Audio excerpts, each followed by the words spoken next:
আমরা আসছি, চলে আসছি। আজকে আমরা অপেক্ষা করতেছি আমাদের নেতা আসবে, বাংলাদেশের গণতন্ত্রের প্রতীক দেশ তারেক রহমানের জন্য অপেক্ষা আমরা আছি। আমরা 2 দিন আগে আসছি, আমরা পরিবার সহ 2 দিন আগে লড়াই করবো।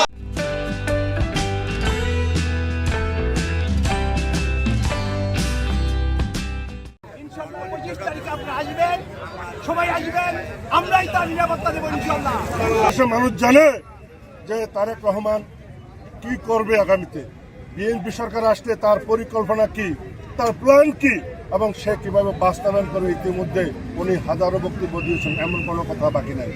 আমাদের কর্মী বাহিনীর প্রত্যেকটা কর্মী তার নিরাপত্তার জন্য মাঠে থাকবে।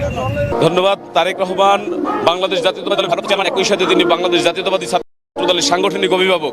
স্বাভাবিক কারণেই বাংলাদেশ জাতীয়তাবাদী ছাত্র দলের নেতা সারা দেশে নেতাকর্মীদের মধ্যে এক ধরনের উচ্ছ্বাস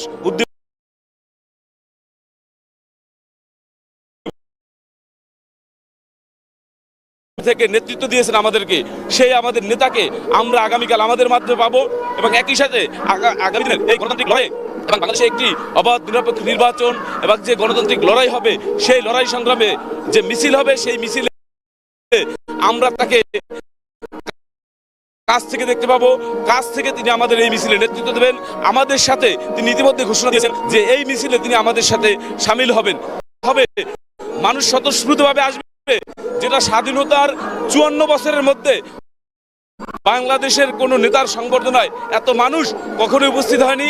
এবং আমরা এটাও বলতে পারি যে বিশ্বের খুব কম নেতার আগমনে এত বড় গণসংবর্ধনার আয়োজন হয়েছে, যেটা স্বতঃস্ফূর্তভাবে মানুষ আসছে।